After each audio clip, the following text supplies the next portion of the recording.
Palerme, le grand port de l'Italie du Sud, la capitale de la mafia sicilienne, la Cosa Nostra. Nous avons rendez-vous avec l'un de ses adversaires, un combattant du crime organisé. Je vous emmène dans un lieu secret. Je ne peux pas vous révéler l'adresse exacte, pour des raisons de sécurité. Marco Letizzi est lieutenant-colonel à la brigade financière. Il nous ouvre les portes d'un des entrepôts où sont stockés les biens repris à la mafia.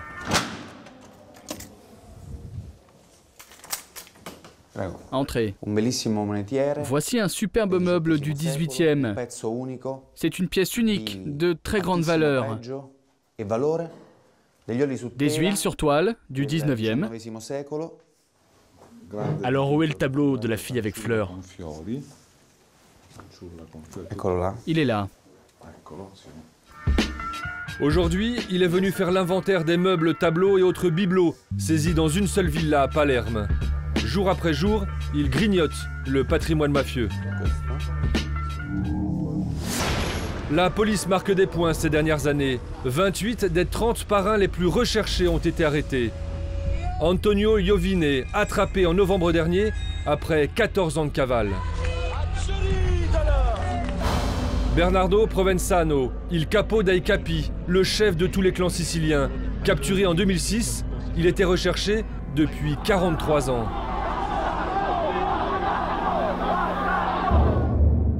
La mafia vacille et l'État italien passe à la phase 2, taper la mafia au portefeuille. De nouvelles lois permettent désormais de confisquer le patrimoine des mafieux avant même leur condamnation par la justice. Rome, les bureaux très discrets de la toute jeune Agence nationale des biens confisqués à la mafia, créée il y a à peine quelques mois. Et voici son patron, l'homme qui fouille dans les poches des parrains. Avant, les biens restaient dans les mains des condamnés ou de leurs prête-noms. Et souvent, les criminels utilisaient des proches ou bien des membres de leur famille pour gérer leur immense patrimoine.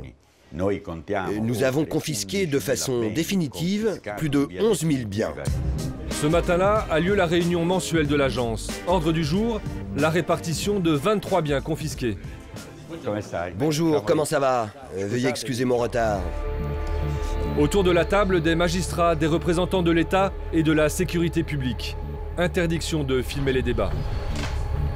Luciano Buonpane est le numéro 2 de l'agence. Il est très fier de nous montrer son trésor de guerre. Des voiliers, des stations balnéaires, des hôtels 4 étoiles. Ça, c'est un château qu'on a récupéré. Ici, une villa à Naples qui donne sur le golfe. On l'a donnée à la mairie en coopération avec une association pour en faire un centre d'accueil de jeunes handicapés. C'est clair, c'est une revanche de l'État. Fin de la réunion. Le patron de l'agence court vers d'autres rendez-vous, escorté par un garde du corps. Ce n'est pas un job comme les autres, il a déjà dépouillé la mafia de 20 milliards d'euros.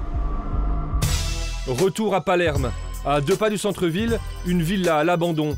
C'est là que Toto Riina, l'un des chefs historiques de la mafia, se cachait avant sa capture en 1993. Dans quelques mois, la maison se transformera en caserne. Petit tour du propriétaire, avec le grand patron des carabiniers de Palerme et le futur commandant du poste. Voici une pièce protégée par une porte blindée. C'est peut-être là qu'il se réfugiait quand il y avait une descente de police. Et voici le salon. C'est là que la famille Riina recevait ses amis.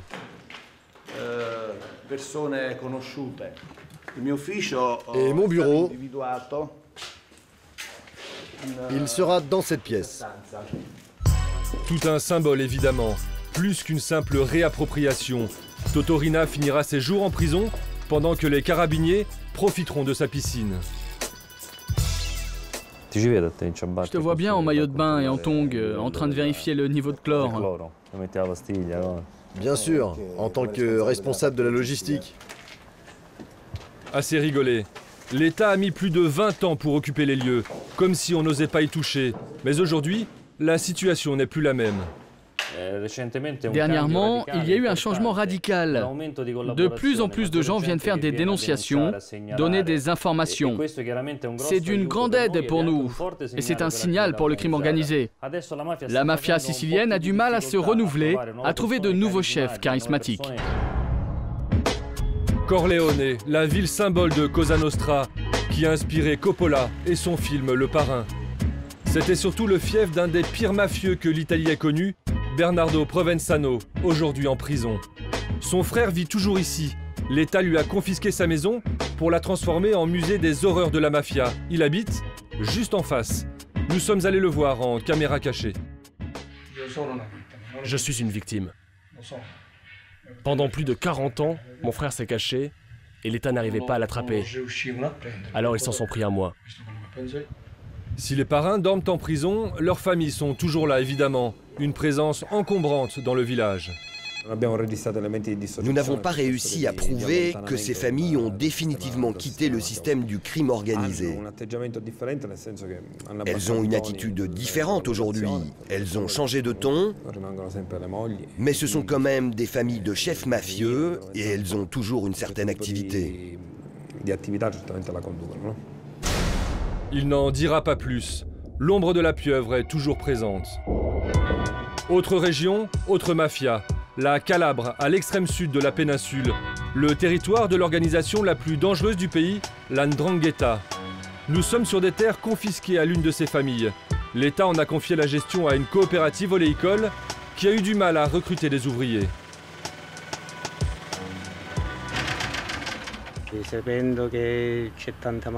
Il y a beaucoup de mafia dans le coin.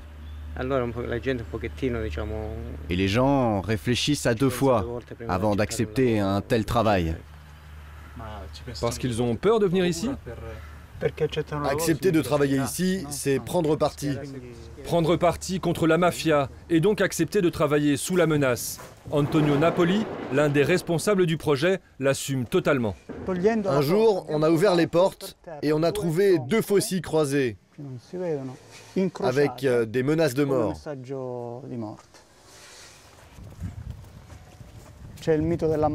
Mais ici, nous travaillons sur les consciences, pour détruire le mythe de la mafia qui donne du travail, le mythe de la mafia qui résout les problèmes. Notre travail, c'est de restaurer la confiance des gens vis-à-vis de l'État. Une tâche peut-être insurmontable dans un pays qui vit sous influence depuis 150 ans. Mais ces nouveaux combattants s'accrochent. Aujourd'hui, la coopérative produit de l'huile et du savon estampillés anti-mafia, avec l'espoir que les mentalités évoluent.